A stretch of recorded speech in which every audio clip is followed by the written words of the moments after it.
Story.id, tumben-tumbenan kan nih kita syutingnya di luar ruangan. Biasanya kan kita di studio terus. Nah kalau kalian perhatiin, saya saat ini lagi berada di Jalan KS Tubun Raya. Nih pelangnya Jalan KS Tubun. Nah kalian juga pasti nggak asing dong dengan toko KS Tubun, karena KS Tubun merupakan salah satu pahlawan nasional yang gugur dalam peristiwa 30 September.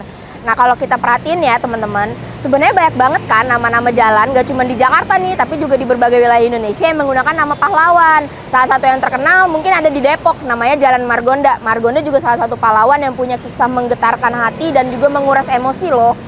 Terus ada juga di Cianjur, Jalan Sucipta. Tapi kan penasaran gak sih seperti apa kisah-kisah di balik nama jalan ini? Kayaknya menarik nih kalau kita bahas kisah di balik nama jalan yang ada di berbagai wilayah Indonesia. Kita undang Mas Hendy Jo sebagai narasumber bersama saya Amanda Rahmadita dalam Jejak Dokumentasi Podcast episode Kisah di Balik Nama Jalan.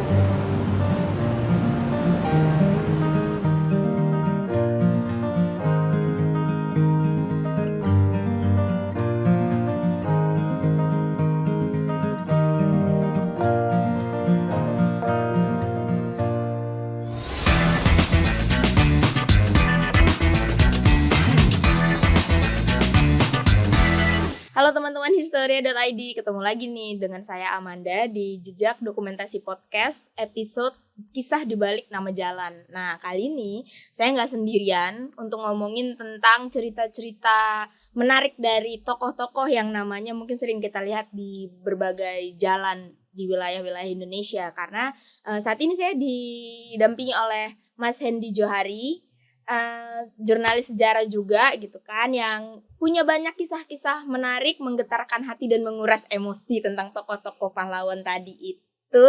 Sinetron banget. Keren. Halo, gimana Mas Hendy Jo? Baik. Baik ya kabarnya? Gimana Amanda? Baik. Seperti baru mulai kenalan kita ya. Iya. Padahal sudah saling dengar gitu. Waduh. Oke nih Mas Hendy Jo, sebenarnya saya punya pertanyaan tentang kalau kita ngomongin jalan kan beberapa kayak di Jakarta aja nih ya, beberapa nama-nama jalannya itu banyak di apa ya namanya, banyak yang menggunakan nama tokoh gitu ya. Kayak yang terkenal kan ada Jalan MH Tamrin, Jalan Sudirman gitu ya. Terus juga di Depok kan ada Jalan Margonda gitu. Nah kalau menurut Mas Hendy Jo sendiri gitu ya, itu tuh sebenarnya seperti apa sih kisahnya di balik pemilihan nama-nama tokoh itu di beberapa jalan di Indonesia gitu? Oke. Jadi awalnya itu jalan di beberapa tempat itu sebetulnya mengacu kepada nama-nama yang terkait dengan asal-usul ya. Misalnya Jalan Beringin, jalan nama-nama buah lah, Jalan Apel atau jalan mungkin terkait dengan kampung yang pernah ada di situ gitu.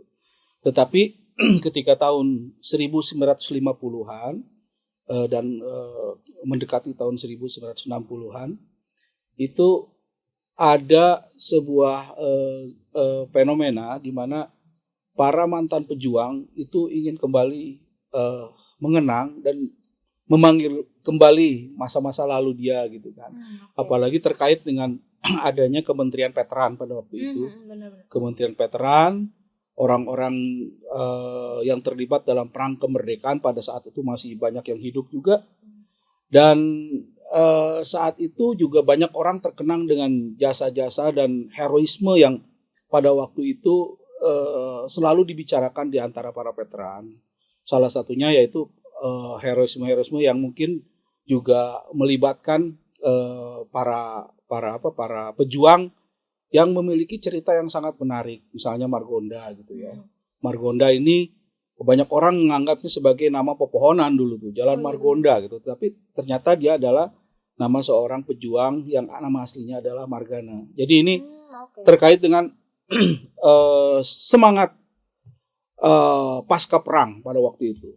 Ketika pasca perang orang-orang ingin tetap dikenang sebagai pahlawan, maka dimunculkanlah penyebutan nama-nama jalan yang dianggap orang-orang itu berjasa terhadap kemerdekaan dan proses kemerdekaan Indonesia. Seperti itu Amanda. Oke, bener sih. Karena juga dulu mungkin saya termasuk yang salah satunya tuh bertanya-tanya Margonda ini apa? Apakah buah-buahan gitu ya? Apakah pohon gitu? Karena kan kalau di Jakarta di Jalan Gambir itu kan juga nggak salah pohon ya Mas ya? Iya.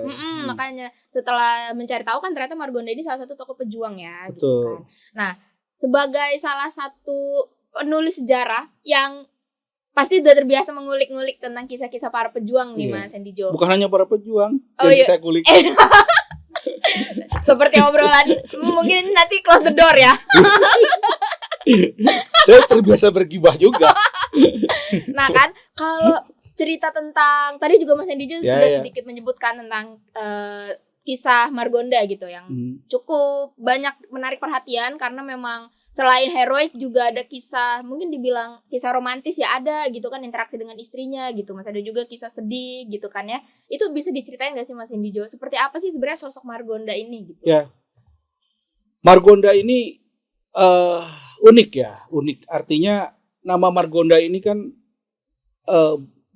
sebetulnya sudah banyak orang tahu gitu. Tetapi seiring dengan waktu itu Margonda itu kan banyak dikenal dalam medsos, dalam berbagai ini ya, sebagai tempat untuk ngape gitu ya. Iya benar. Iya kan? Iya, kita ketemu di mana, di Margonda aja lah gitu kan. Lu ada di mana? Margonda. Orang tidak begitu peduli dengan siapa di balik nama itu. Bahkan banyak orang juga berpikir bahwa itu mungkin sejenis nama tumbuh-tumbuhan, sejenis nama pepohonan tanpa ada niat untuk mencari tahu gitu. Tetapi bagi orang-orang yang hidup di tahun 1960-an, 1950-an, nama Margonda itu terbersit sebagai nama yang sangat dihormati, nama yang sangat dikagumi sebagai nama salah seorang pejuang yang aktif berjuang di wilayah Bogor. Pada saat itu Depok termasuk wilayah Bogor kan. Benar. Nah, Margonda ini nama aslinya adalah Margana. Dia lahir di Cimahi di Baros. Jadi bukan orang Bogor, bukan orang Depok. Dia orang istilahnya itu perantau ya, perantau walaupun dari sesama wilayah Jawa Barat. Dia merantau ke Bogor dan kemudian sempat masuk sekolah kimia di Bogor itu. Dia sampai kemudian karena kepintaran dia sempat juga malah mendaftarkan diri sebagai seorang pilot di Maskapai Luftwaffe itu angkatan udara angkatan udara Hindia Belanda. Tetapi tidak lama kemudian seiring dengan zaman Jepang dia juga termasuk orang yang sangat aktif. Dia nggak terbiasa diam gitu. Orang itu sangat super aktif gitu. Bahkan sampai dia tuh sempat menjadi atlet terkenal, atletik ya. Karena badannya itu atletis gitu. Dia betul-betul aktif sebagai olahragawan dan mewakili Bogor pada saat itu dalam berbagai event gitu ya. Sampai dia juara beberapa kali. Dan dia pun terkenal sebagai sangat pintar sekali ilmu kimia. Nah, ketika terjadi revolusi tahun 1945, Margonda ini tentu saja seperti layaknya pemuda-pemuda yang saat itu terganja oleh semangat revolusi, dia akhirnya juga include ke dalam gerakan-gerakan perjuangan pada saat itu. Hal yang pertama dia lakukan adalah ketika dia bergabung dengan sebuah laskar lokal yang bernama Laskar Ciwaringin. Laskar Ciwaringin itu diambil dari nama jalan Ciwaringin yang sampai sekarang masih ada. Jalan Ciwaringin. Jadi Laskar Ciwaringin nomor 33. Laskar itu sebetulnya dibuat oleh seorang sahabat Margonda yang bernama Harun Kabir. Mereka kemudian membuat laskar itu, mengambil beberapa anggota dari pemuda sekitar gitu kan, hingga akhirnya menjadi sebuah unit yang sangat disegani di Bogor pada saat itu. Nah, namun seiring waktu Margonda yang memiliki keyakinan sangat radikal terhadap imperialisme dan kolonialisme itu berbeda pendapat dengan Harun Kabir yang mendirikan Laskar Ciwaringin. Berbeda pendapatnya di mana? Berbeda pendapatnya adalah jika Margonda menganggap bahwa semua kehadiran orang-orang asing di Indonesia termasuk di Bogor dan di Depok itu harus diminimalisir karena mereka mau tidak mau merupakan alat dari penjajahan itu sendiri katanya. Tidak peduli itu sipil atau militer. Bagi seorang Margonda, kehadiran orang-orang asing itu harus diminimalisir dan mereka harus diberikan pelajaran dalam tanda kutip supaya mereka paham bahwa mereka itu bukan seorang penguasa gitu, penguasa terhadap rakyat yang asli yaitu orang-orang Indonesia. Jadi ketika pas terjadi sebuah gejolak yang disebut oleh orang-orang Belanda sebagai masa bersiap, pada waktu itu para pejuang Bogor banyak yang terprovokasi dalam tanda kutip untuk menyerang Depok saat itu dan melakukan berbagai penyerangan. Sekali itu kalau namanya penyerangan pasti kan otomatis ada penjarahan, ada berbagai hal yang merupakan eksesnya gitu yang tentunya tidak baik demi kemanusiaan. Nah, bagi seorang Margonda yang berpikiran sangat radikal, Laskar Ciwaringin harus terlibat juga dalam penyerangan itu. Tapi berbeda dengan seorang Margonda, Harun Kabir ini tidak setuju dengan pendapat Margonda. Dia bilang bahwa revolusi Indonesia itu bukan sekedar revolusi untuk menegakkan kemerdekaan, keadilan, tapi juga revolusi kemanusiaan, kata Kapten Harun. Jadi apa bedanya kita dengan para penyamun, kata dia, kalau kita melakukan perampokan ke tempat-tempat orang-orang Belanda dan para pendukungnya di Depok itu? Apa bedanya, kata dia. Jadi kita harus membedakan diri sebagai pejuang. Kalau tidak demikian, orang akan menganggap Indonesia itu belum waktunya memang merdeka karena masih barbar gitu ya, masih mengedepankan amuk gitu. Maka bersimpang jalanlah mereka gitu. Margonda kemudian bergabung dengan Angkatan Muda Republik Indonesia AMRI yang bercorak ke kiri-kirian, dan Kapten Harun Kabir tetap dengan Laskar Ciwaringin. Seperti itu. Berarti memang kalau kita lihat dari masa sebelum revolusi gitu ya Mas Hendy, bisa dikatakan sosok Margonda ini serba bisa ya? Serba bisa. Benar, karena secara akademik otaknya encer gitu kan ya? Encer, iya benar. Bahkan banyak orang yang menyukai dia karena keserbabisaan itu. Dia kalau belajar ilmu militer dia cepat tanggap gitu. Belajar apapun dia cepat tanggap. Hingga dia termasuk aktif di Bogor, hingga kemudian dia menikahi seorang perempuan Bogor yang sebetulnya mungkin berbeda aktivitas gitu ya. Perempuan itu bernama Maimunah. Sangat Betawi sekali namanya tuh, Maimunah. Jadi mereka menikah, tetapi layaknya seorang pejuang, ketika dia menikah bukan berarti dia melupakan semuanya. Dia tetap konsisten dengan apa yang dia perjuangkan. Bagi seorang Margonda, yang utama di depan matanya itu adalah perjuangan, bukan rumah tangga. Ketika dia menikah, bukan berarti semuanya berakhir lalu dia menikmati pernikahan itu dan hidup layaknya suami istri seperti yang lain, lalu menghilang itu. Tidak, dia tetap meneruskan arah perjuangan itu. Walaupun mereka kemudian memiliki anak yang bernama kalau salah Joapetini ya. Jopiatini ya. Saya lupa. Joapatini ya. Siapa ya? Saya tadi Dia itu memang punya anak cuma satu itu. Yang itu dan hidup mereka memang bahagia bisa dikatakan karena Jopiatini namanya. Jopiatini. Jovi ini sekarang masih ada. Masih ada, umurnya mungkin sudah menginjak jalan 80-an kali ya. Dia tinggal di Bandung.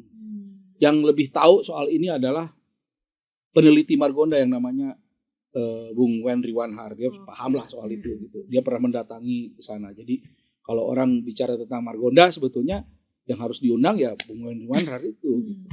Nah begitu. Nah mereka menikah, kemudian lebih banyak Bung Margonda ini meninggalkan keluarga dibandingkan seperti suami-suami yang lainnya gitu ya. Hingga pada suatu hari Bung Margonda ini meminta izin kepada Maimunah sekitar bulan Oktober sebelum terjadi Gedoran Depok yang itu tahun 10 Oktober 10 Oktober tahun 1945.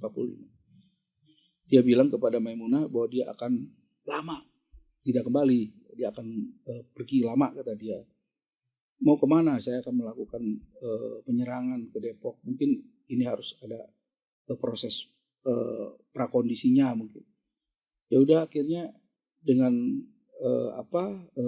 dengan diantar oleh Maimunah, waktu itu anaknya belum lahir ya, dia diantarkan ke stasiun Bogor.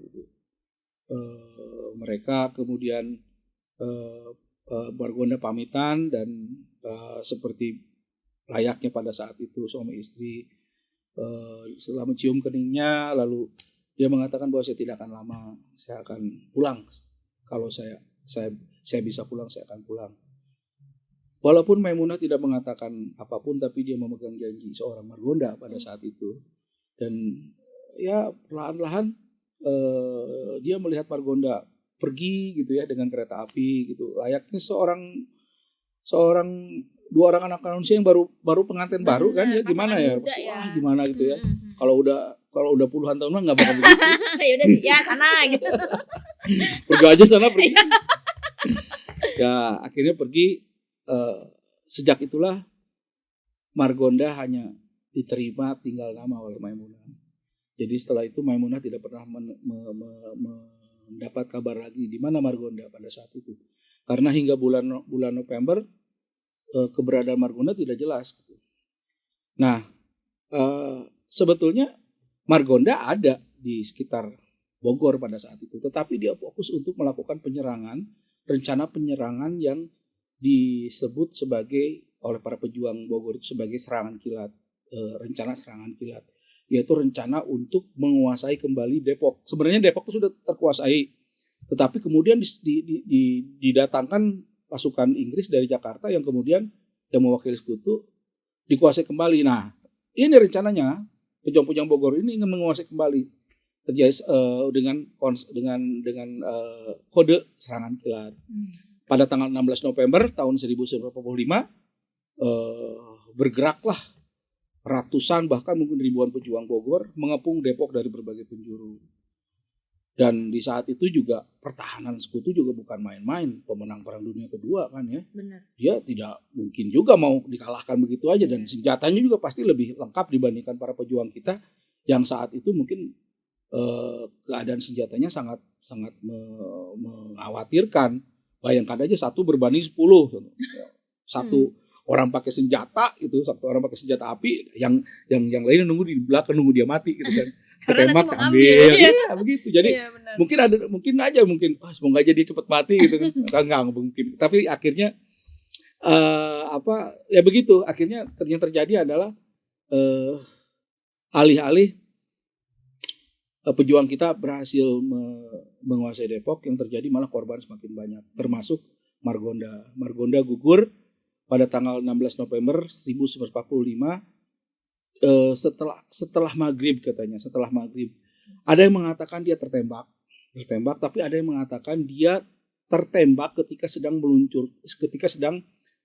ingin melemparkan sebuah granat.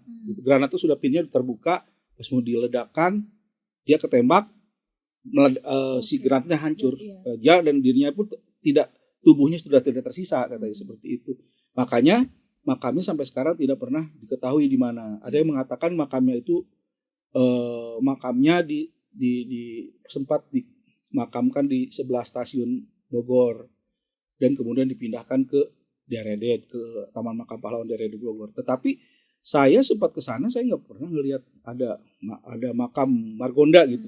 Jadi Margonda ini seiring zaman dia ditelan oleh waktu gitu ya, dan itu yang menyebabkan juga Maimunah merasa penasaran gitu bahwa Margonda ini sebenarnya sudah meninggal sih belum. Makanya sejak mendengar kabar Margonda itu tertembak meninggal, ada perasaan tidak percaya dalam diri Maimunah, hingga Maimunah itu setiap sore mengajak anaknya Jopi itu pergi ke stasiun Bogor dan menunggu Margonda untuk kembali. Biasanya kan rombongan pejuang itu datang sore-sore ke Bogor itu kan.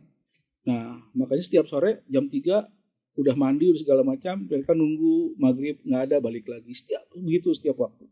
Hingga akhirnya Komandan Margonda mengatakan sudahlah jangan seperti itu karena suamimu sebetulnya sudah meninggal.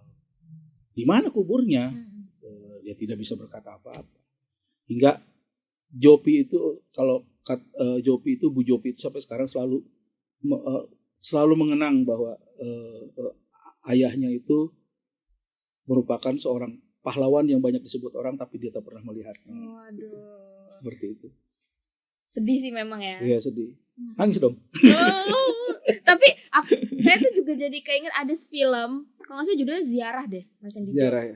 Itu kalau nggak salah tuh mirip-mirip kayak gitu. Jadi ada seorang wanita menunggu suaminya pulang karena bilangnya pamitnya tuh ingin berjuang gitu kan. Sampai akhirnya ditemukan ada satu kuburan gitu. Ini dianggap sebagai makamnya suaminya, tapi dia merasa kayaknya bukan deh gitu. Akhirnya dia melakukan perjalanan untuk mencari makam suaminya dan mungkin itu bisa dikatakan sisi lain dari zaman revolusi atau masa-masa perang kemerdekaan yang mungkin selama ini kan kita tidak banyak mengetahuinya ya Mas Andi. Iya, revolusi memang selalu melahirkan hal-hal yang bersifat romantik gitu ya.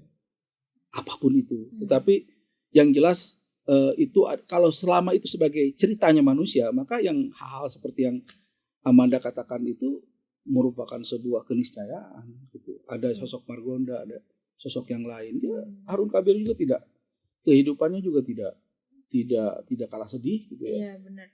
Juga di Cianjur juga ada pejuang yang model Margonda namanya Asmin Sucipta juga seperti itu. Jadi ya begitulah revolusi, selalu melahirkan kisah-kisah yang sangat menohok hati kita gitu ya sebagai seorang manusia. Benar-benar. Dan nah tadi Mas Hendijo juga udah sempat menyebut nama Asmin Sucipta, terus juga ada Harun Kabir gitu kan. Itu juga dua tokoh yang namanya tuh diabadikan menjadi nama jalan ya. Benar Harun kan? Kabir itu bahkan dinisbahkan kepada 3 nama jalan di 3 kota. Di Bogor, Jalan Taman Safari, terus di Sukabumi dan di Cianjur. Tapi uniknya, kalau di Cianjur itu pangkatnya sudah naik jadi mayor. Tapi kalau di Sukabumi sama di Bogor itu masih kapten. Oh, iya benar. Kenapa demikian? Karena waktu itu mungkin terkait dengan rera ya, ada penurunan pangkat, ada penaikan pangkat. Bahkan sekarang kalau Amanda jalan-jalan ke Cianjur, Amanda akan melihat nama Jalan Harun Kabir itu bukan lagi mayor tapi MH Kabir, Jalan MH Kabir, disingkat gitu. Banyak orang mengatakan ini siapa? Oh ini Muhammad Haji Kabir katanya. Oh iya, karena kalau MH tuh biasanya identiknya gitu ya. Jadi orang-orang sekarang tuh sudah. Jadi menurut saya penamaan nama jalan sendiri oleh kabupaten gitu ya, oleh pihak pemerintah setempat juga itu bisa menjebak orang hingga pada situasi dia salah menafsiri sejarah gitu. Biasanya seperti sekarang. Kenapa sih? Karena mungkin terlalu panjang Mayor Harun Kabir, jadi disingkat jadi MH Kabir. Ketika ditanya sama anak sekolah itu siapa? Itu tokoh Islam di Cianjur. Namanya siapa? Muhammad Haji Kabir katanya. Dari mana ceritanya itu kan? Muhammad Haji Kabir. Padahal itu Mayor Harun itu kan Mayor itu pangkat, Harun itu nama itu. Bener. Kenapa harus disatuin MH Kabir? Jadi kalau di Cianjur nggak ada Kapten Harun Kabir, adanya MH Kabir gitu kan. Nah hal seperti itu menurut saya juga memang layak diluruskan oleh pemerintah setempat gitu. Nah Harun Kabir ini cukup tragis juga nasibnya itu. Beliau adalah seorang menak ya sebetulnya, keturunan dari Bupati Wiranata Kusuma di Bandung. Masih darah biru ya? Iya, masih darah biru dan kadang-kadang ada orangnya dikit. Ya dia seorang menak, seorang bangsawan yang memang saat itu sangat dihormati dan memiliki kemungkinan hidup enak. Dia seorang yang sebenarnya sudah dijamin hidupnya pada zaman kolonial itu. Dia bisa hidup enak, bisa bekerja di mana saja pada saat itu. Bahkan dia pun memang karena memiliki keahlian mengatur uang ya, maksudnya mengaudit uang, dia sempat dimasukkan dalam dinas keuangan di zaman Hindia Belanda juga gitu. Dan Pak Harun Kabir ini juga termasuk ya para pejuang tuh pinter-pinter lah gitu ya. Dan lagi-lagi layaknya para pejuang lain, Harun Kabir ini juga melakukan bunuh diri kelas. Jadi dia menurunkan ini dia gitu ya. Peran dia. Saya bilang itu tadi, orang-orang kayak Soekarno, kayak Hatta, kayak Harun Kabir bisa saja hidup enak, tetapi dalam kelasnya tersendiri sebagai seorang bangsawan. Tetapi dia menurunkan diri dan mau hidup hidup susah bahkan hanya demi sebuah cita-cita negeri ini terbebas dari belenggu penjajahan. Nah, seorang Harun Kabir juga begitu. Jadi dia itu kemudian sempat diperkenalkan dengan waktu pas menjadi pegawai negeri di zaman kolonial Hindia Belanda itu, dia sempat diperkenalkan oleh ibunya kepada Bung Karno. Waktu ibu bapaknya ini kan pegawai perkebunan, ditempatkan di Blitar. Nah, ketika Pak Harun Kabir datang ke Blitar,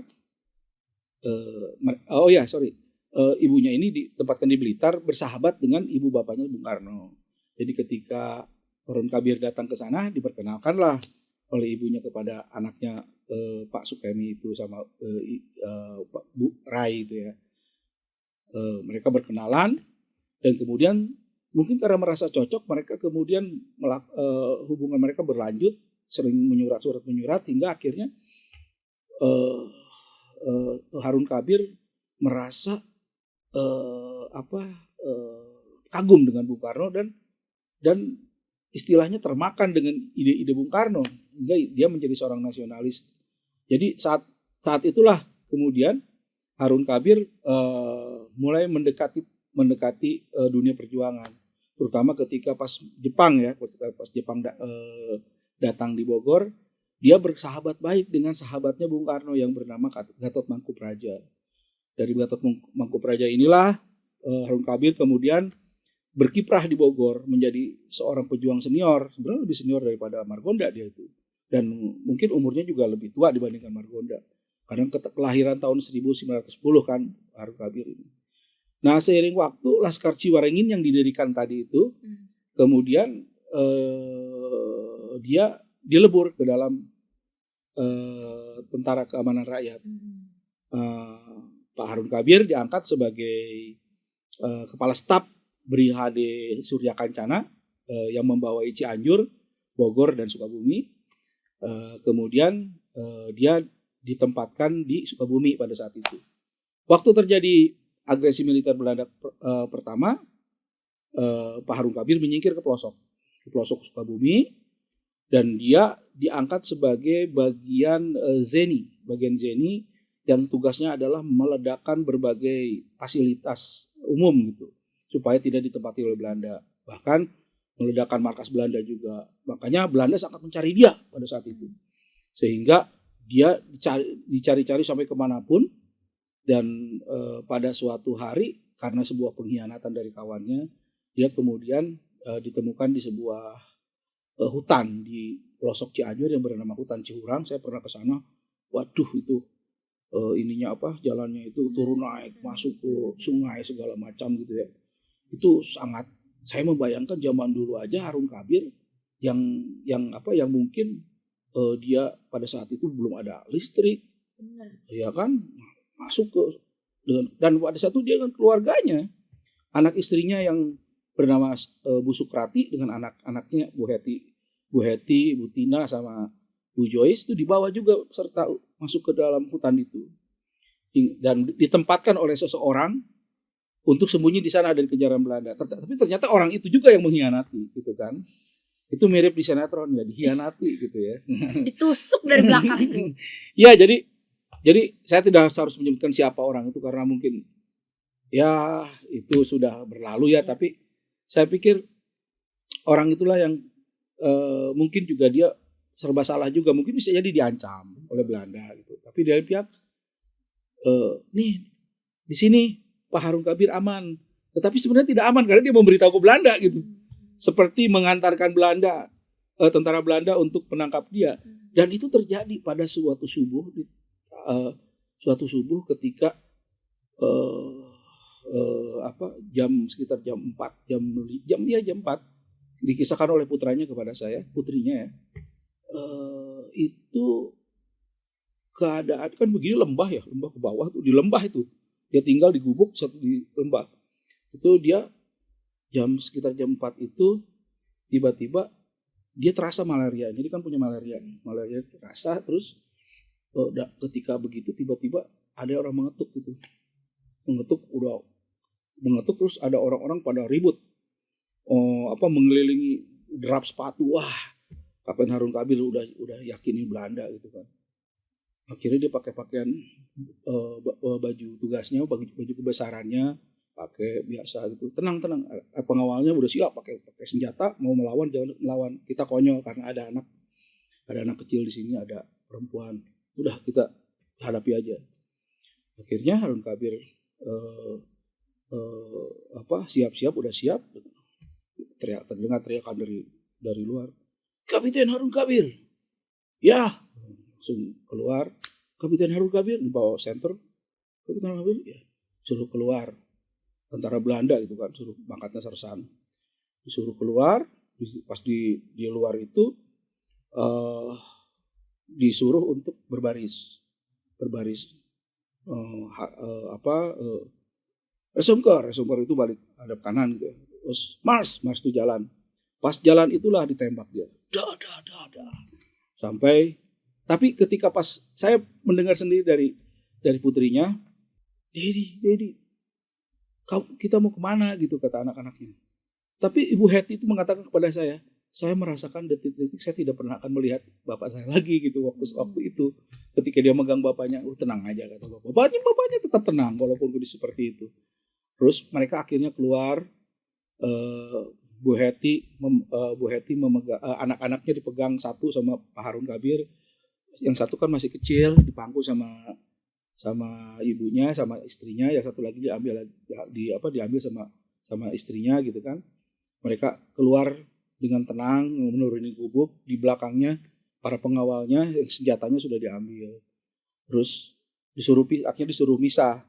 Anak-anaknya sama istrinya sebelah kanan, Harun Kabir dan pengawalnya dipisahkan ke sebelah kiri. Mereka kemudian dibariskan seperti yang tadi saya bilang. Nah, mereka dihadapkan gitu. Bu Hetty cerita kepada saya, anaknya Pak Harun Kabir. Pak Harun Kabir itu ketika bertatap muka dengan, kan karena tercerangi oleh cahaya center obor segala macam yang dibawa orang-orang. Jadi ketika masih bertatapan itu, dia masih memainkan matanya dengan lucu gitu ke anak-anaknya itu. Jadi seolah-olah jangan takut. Iya, jangan takut. Jadi saya jadi ingat filmnya The Life is Beautiful tuh, yang ketika seorang bapak ada di camp Nazi gitu ya. Bagaimana caranya membuat anaknya tidak takut dan terus gembira, dia selalu bercanda gitu. Saya juga membayangkan Pak Harun Kabir itu begitu. Dia bilang dia tetap memainkan matanya, tetap tersenyum, memandang anak-anaknya, jangan takut gitu. Pas jangan takut itu disuruh mars, jalan. Balik kiri jalan, balik kanan jalan, hadap kanan jalan. Pas jalan itu ditembaklah oleh tentara Belanda. Rupanya tentara Belanda sudah menyiapkan orang-orangnya di belakang dengan senjata, dan memang targetnya adalah Pak Harun Kabir harus dibunuh gitu. Ditembak itu banyak gitu. Itu Bu Hetty, kata Bu Hetty, saya menyaksikan ayah saya yang gagah dengan badan yang terlihat atletis tiba-tiba terbelah menjadi dua, kata dia. Kepalanya hampir copot. Saya tidak tahu lagi apa yang saya teriakan waktu itu, kata Bu Hetty. Ibunya tegar. Anak yang kecil mungkin belum ngerti. Ini anak yang dua ini menjerit tapi tertelan oleh ini ya, mungkin ya, oleh perasaan dia gitu. Akhirnya semua terdiam. Sersan Belanda itu mendekati ibunya. maka ada dialog di antara mereka. Nyonya, maafkan saya, kami harus membunuh Tuan karena Tuan pun akan membunuh kami kalau dalam situasi perang. Ini situasinya sedang perang, jadi Nyonya harus paham situasinya seperti ini. Terus kata Ibu Sukarti, ya Sersan, saya paham sekali. Tugas Sersan memang harusnya seperti itu. Semua saya minta tolong supaya jasad suami saya dengan pengawalnya dinaikkan ke gubuk karena saya takut nanti dimakan oleh binatang-binatang buas yang mencium darahnya. Ya, saya akan lakukan. Dan akhirnya dimasukkanlah ke gubuk mereka itu oleh tentara Belanda, dan tentara Belanda itu pergi kemudian.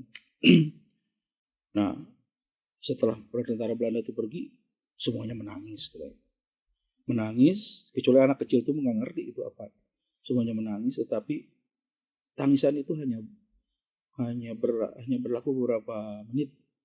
Tiba-tiba Sukrati, istrinya Harun Kabir itu bilang, anaknya yang paling besar tuh umurnya 12 tahun, adiknya 10 tahun gitu. Yang satu lagi 3 tahun kan.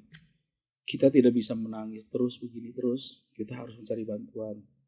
Kamu tunggu di sini, aku akan cari bantuan ke desa. Desa itu sekitar 60 meter gitu. Yang keadaannya yang saya sudah rasakan, itu turun naik segala macam, gelap gulita.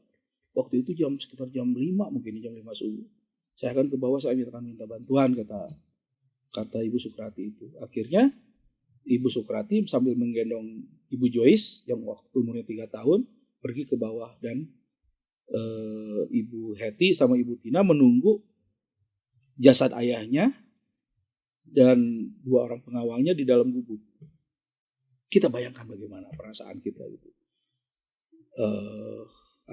Menyaksikan ayahnya yang baru beberapa jam lalu ngobrol dengan dia, lalu sudah menjadi jasad, dan dia harus menunggu di situ. Itu memang traumanya sampai terakhir. Saya wawancarai juga begitu, dia masih nangis, masih membekas ya gitu. rasanya. Ya kalau dia ngobrol tuh dia diem, ya, saya juga nggak bisa nerusin itu ya, silakan aja, nggak saya ingin nerusin gitu.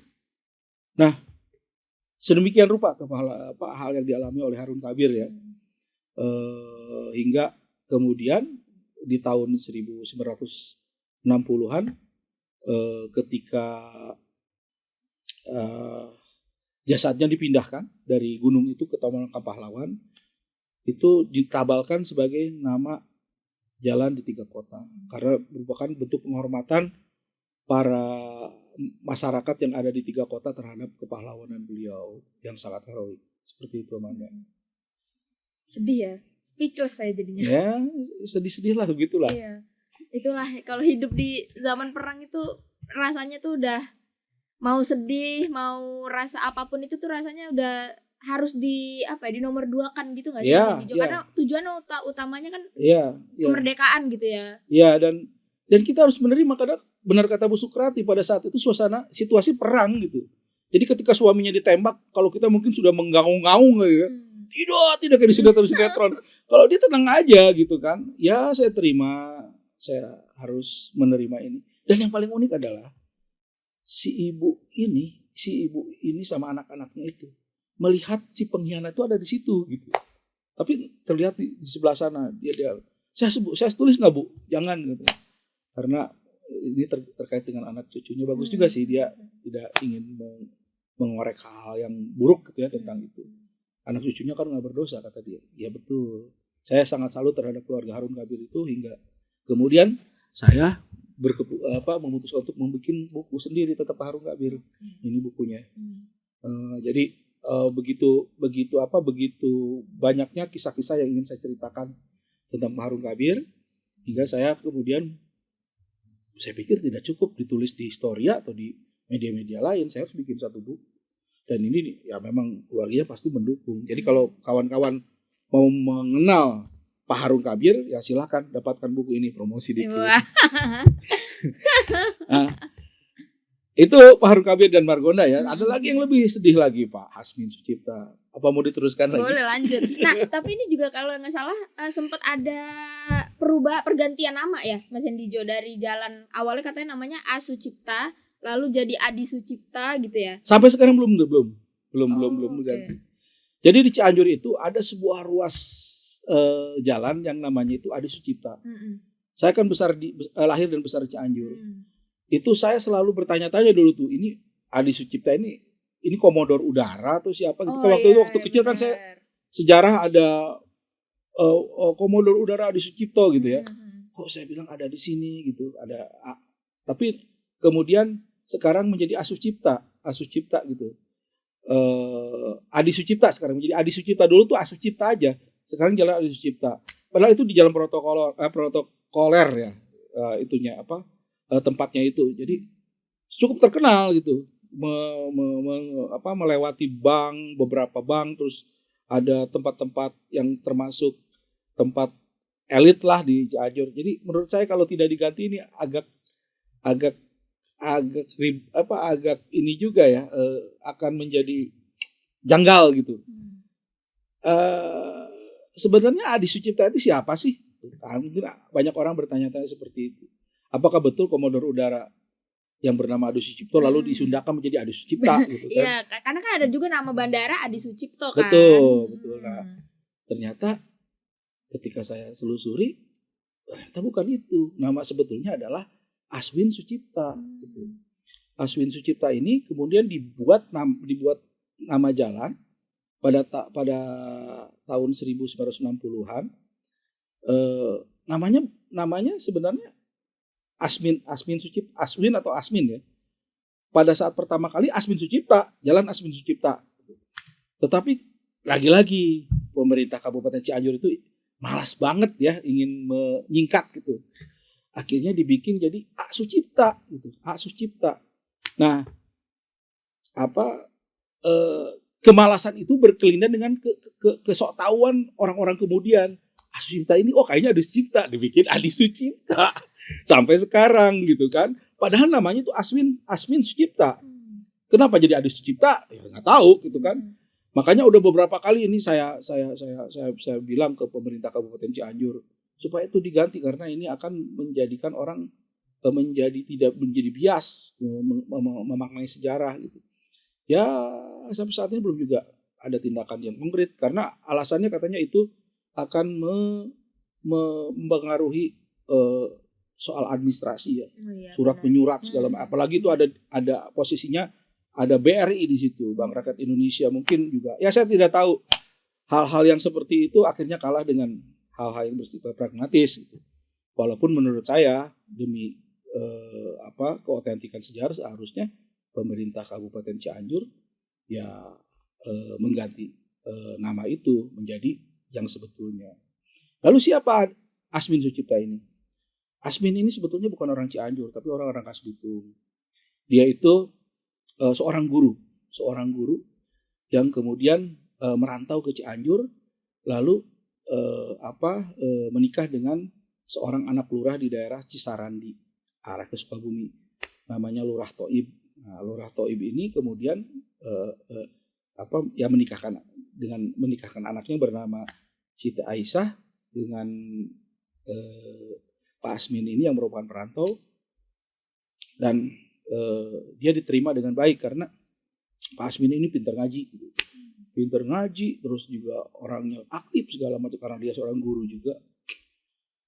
Singkat cerita, tahun 1945 rute yang dekat rumahnya Pak Asmin itu, yang sekarang menjadi Jalan Raya Sukabumi, Cisarandi itu, sering dilewati tentara sekutu Inggris, India gitu ya. Nah, orang-orang tentara sekutu ini kan layaknya tentara perang ya, yang kadang-kadang kurang diperhatikan kepentingannya, hingga kemudian kelaparan gitu. Tidak ada logistik, kekurangan logistik, mungkin logistik juga tidak pernah dikirim. Akhirnya ketika mereka bermarkas di sana, mereka tuh ngambil ayam penduduk, ngambil kambing penduduk, disembelih seenaknya, kadang-kadang juga melakukan pelecehan seksual gitu kan terhadap garis-garis desa di situ. dan malah ada juga yang diperkosa gitu kan. Nah, itu menyebabkan orang-orang Kisarandi, para sesepuhnya merasa gemas gitu ya, merasa tidak enak dengan cerita seperti itu. Akhirnya kita tidak bisa diam aja, kita punya harga diri lah gitu, kata Lurah Toib itu. Makanya kita harus melawan. Tapi kita tidak punya apa-apa.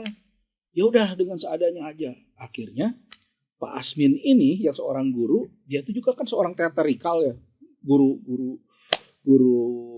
tonil waktu itu. Dia itu guru apa tonil itu ya? Oh iya, Guru, sandiwara gitu ya ya. guru sandiwara. Kalau ada ini dia pandai mimiknya tuh kayak bisa menipu orang gitu.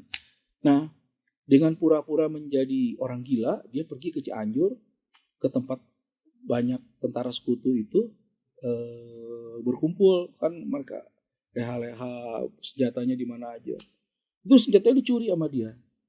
Sampai suatu hari dia bisa mencuri sebuah Lee Enfield, senjata standar Inggris, dibawa oleh dia ke kampungnya, dan dia minta bantuan kepada seorang sahabatnya yang aktif di Laskar Pesindo untuk melatih dia menembak senjata Lee Enfield itu. Karena dia rajin dan berbakat, dia akhirnya menjadi penembak gitu. Dia menjadi sniper gitu. Dan itu dibuktikan dengan seringnya dia menembak orang-orang tentara Inggris dari jarak sekitar 700 meter, dari Sungai Cisarandi sampai ke jalan itu ditembak. Jadi ini cerita memang mirip-mirip cerita-cerita Hollywood gitu ya. Ada seorang guru yang tiba-tiba belajar gitu.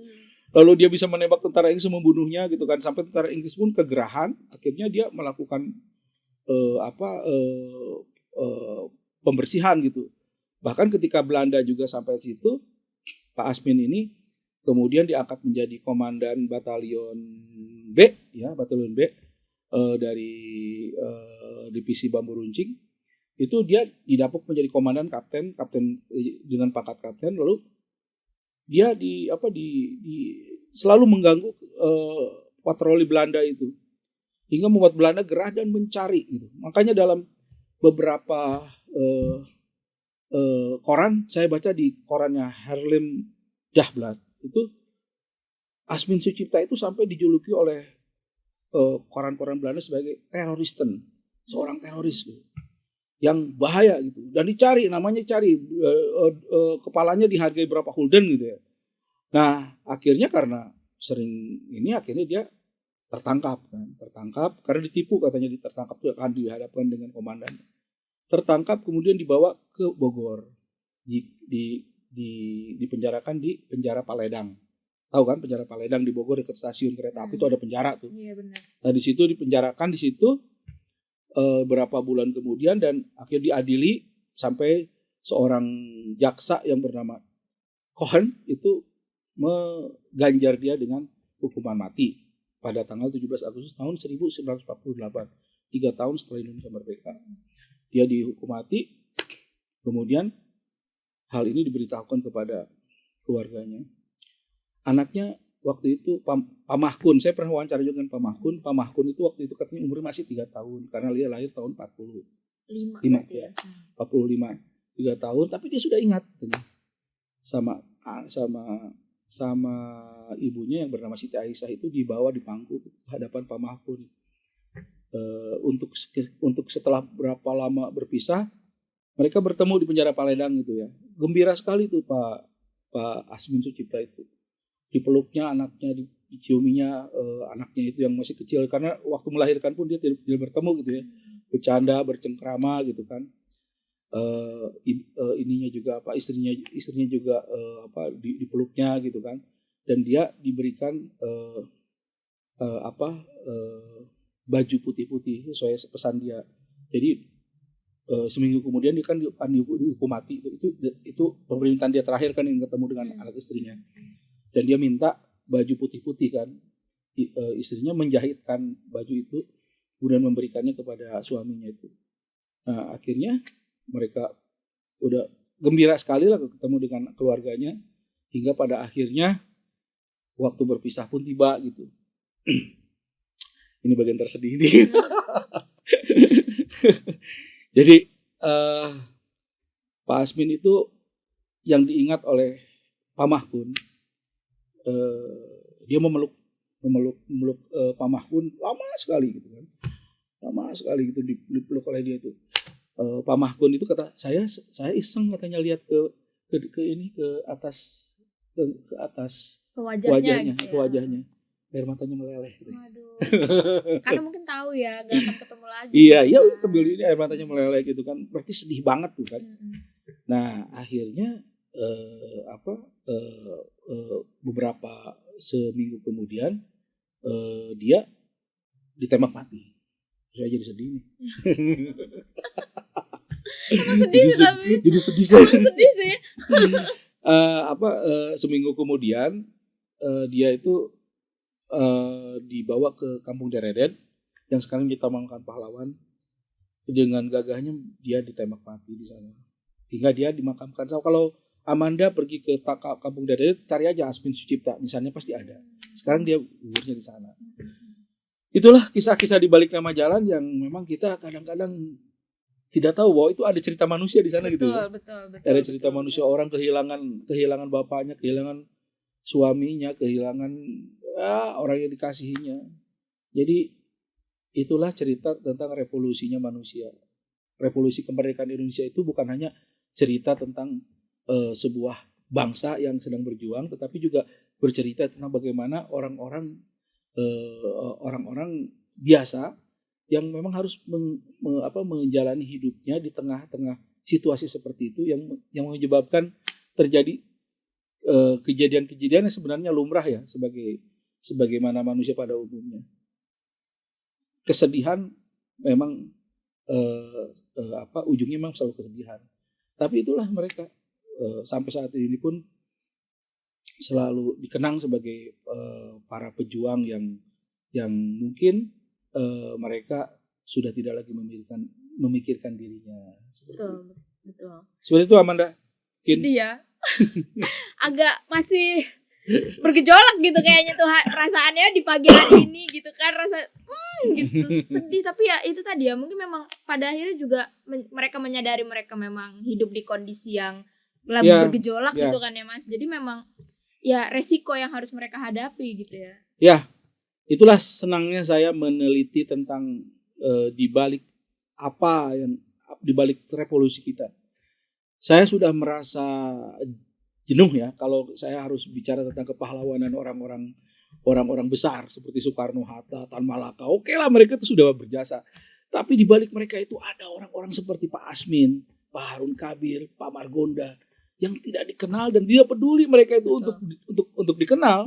Tapi itulah cerita mereka itu merupakan cerita yang sebenarnya tidak kalah penting, tidak kalah menarik dibandingkan cerita-cerita yang sering kita dengar tentang sosok Soekarno, Hatta dan Tan Malaka gitu. Tanpa orang-orang biasa dengan sejarah luar biasa, dalam sejarah luar biasa. Ini yang menurut saya juga perlu banyak dimunculkan oleh para sejarawan, jurnalis sejarah dan orang-orang yang bergiat di dalam sejarah. Jangan terpaku kepada para pejuang dari kalangan elit, tapi orang-orang biasa pun juga mereka harus diangkat gitu. Betul. Saya pikir ini penting juga. Itu Amanda. Betul. Setuju sih Mas Andi juga. Karena banyak ya kan, mungkin selama ini kita taunya pejuang yang memang namanya sudah dikenal dari buku sejarah atau yang memang namanya diabadikan di Taman Makam Pahlawan gitu ya. Tapi di balik itu semua bahkan ada yang mungkin tidak dikuburkan di Taman Makam Pahlawan. Ya, dan mereka pun tidak peduli mereka mau disebut atau tidak. Saya yakin mereka tidak peduli itu. Karena itu salah satu bentuk penghormatan kita sebagai orang-orang yang mungkin tidak akan pernah begini kalau tidak ada mereka misalnya. Kita menghormatinya dengan kembali lagi memunculkan orang-orang kisah-kisah hidup mereka. Betul. Pasti ada pelajaran hidupnya tuh, ya kan? Benar. Benar. Tapi kalau ngomong kisah gini ya, aku tuh sebenarnya punya cerita sedih juga Mas Indi. Apa Jadi tuh? pernah Cerita hidup kamu? Oh, bukan dong. Kalau itu iya Jangan sih, dong. tapi jangan di sini ya. Pernah juga, jadi waktu itu kayak lagi riset tentang Kota Malang tuh tersebut satu nama aku lupa namanya sekarang siapa. Pokoknya dia Cepat salah satu dicatat itu pelajar. harusnya. Iya, dia salah satu pelajar Mas Hendijo dan ikut ambil bagian lah dalam masa-masa zaman revolusi gitu ya. Dan dia jadi komandan di salah satu batalion gitu saat menghadapi lawan gitu ya. Lagi megang granat, lagi mau dilempar, terus dia ketembak. Nah, dia ini pelajar sekolah pertanian kalau nggak salah aku inget ya. Model Margonda ya itu ya. Iya, mirip-mirip meledak ya. Dan dia ini punya kekasih. Kekasihnya ini tuh saat tahu si laki-laki ini meninggal gitu ya, pacarnya ini meninggal, akhirnya dia melanjutkan keinginan laki-lakinya itu untuk kuliah di bidang pertanian. Jadi dia kalau nggak salah kuliah di IPB, terus setelah dia lulus dia datang ke makamnya terus dia bilang, aku sudah meneruskan. Iya, aku selesai ya tugas aku udah ngelanjutin mimpi kamu kayak gitu, yang kayak aku tuh sedih ya gitu kan.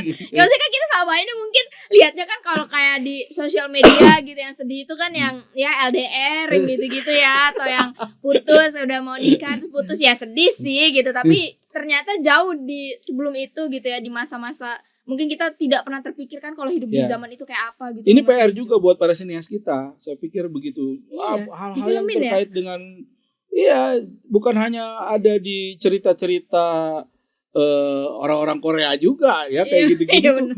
Banyak cerita-cerita sedih, cerita-cerita yang sebenarnya sangat layak untuk dijadikan skenario film. Betul. Gitu. Mungkin sebelum saya menutup gitu ya Mas Hendijo, ada satu hal sih yang menurut saya ini bisa jadi mungkin semacam kesimpulan yang menjadi pengingat lah ya mungkin buat kita, bahwa seperti yang tadi Mas Hendijo bilang, kadang tuh memang nama jalan itu entah memang kesengajaan atau ketidaksengajaan ditulis dengan pengejaan yang entah tidak sesuai gitu ya, atau disingkat, itu tuh sebenarnya tanpa disadari justru mengaburkan apa yang sudah dilakukan oleh tokoh itu gitu ya. Dan benar kayak setiap ada permulaan itu pasti akan ada akhir. Tapi walaupun mereka sudah tidak ada, spirit atau atau perjuangan mereka itu setidaknya masih bisa kita kenang, kita abadikan melalui nama-nama jalan itu tadi gitu ya. Makanya menurut saya kalau misalnya pemerintah peduli terhadap hal seperti ini, jangan cukup hanya nama jalan saja, tetapi dikasih prasasti nama jalan. Jadi di bawah nama jalan Plannya itu, gitu ya. ada sedikit penjelasan tentang dia yang bisa dibaca oleh halayak. Saya dan kawan-kawan di Cianjur itu pernah melakukan hal seperti itu. Kami buat gitu, tapi alih-alih diapresiasi, yang ada malah dihancur-hancurin satu-satu. Ada yang vandalisme gitu. Ya memang begitulah kenyataannya. Akhirnya kita ya sudahlah, kalau begitu memang masyarakat kita belum sampai ke sana gitu. Masih kurang ya kesadarannya. Ya. Semoga kedepannya kita lebih layak lagi mengapresiasi jasa para pahlawan. Betul. Ini penuh emosi ya. Obrolannya ini benar-benar rasanya tuh sedih tapi juga kagum gitu kan, karena aksi heroiknya. Tapi memang itu tadi ya Mas Hendijo, ya namanya hidup ya, kadang kita merasakan gejolak-gejolak revolusi gitu ya, ketemu orang nanti akan ada akhirnya gitu kan. Mau jatuh curhat terus ya. Ini seperti curhat ya Pak. Ya sudahlah ya, life must go on gitu kan. Ya. Benar-benar Amanda, saya rasakan juga. Kerap terjadi di kota-kota besar memang. Kota-kota besar. Makanya kita tuh di tiap kota harusnya ada Komnas HAM. Untuk tempat curhat. Oke deh kalau gitu, makasih banyak Mas Hendijo. Sama-sama udah Amanda, mau ngobrol sudah bareng di kita di episode kisah di balik nama-nama jalan. Buat teman-teman Historia.id yang mungkin masih banyak pengen tahu lagi kisah-kisah tentang tokoh-tokoh pejuang gitu ya, atau orang-orang yang punya andil dalam sejarah bangsa Indonesia, bisa baca di website Historia.id atau di bukunya Mas Hendijo juga tadi yang bahas tentang ini salah satu Pak Harun Kabir. Benar. Ada pembahasan yang cukup komprehensif lah.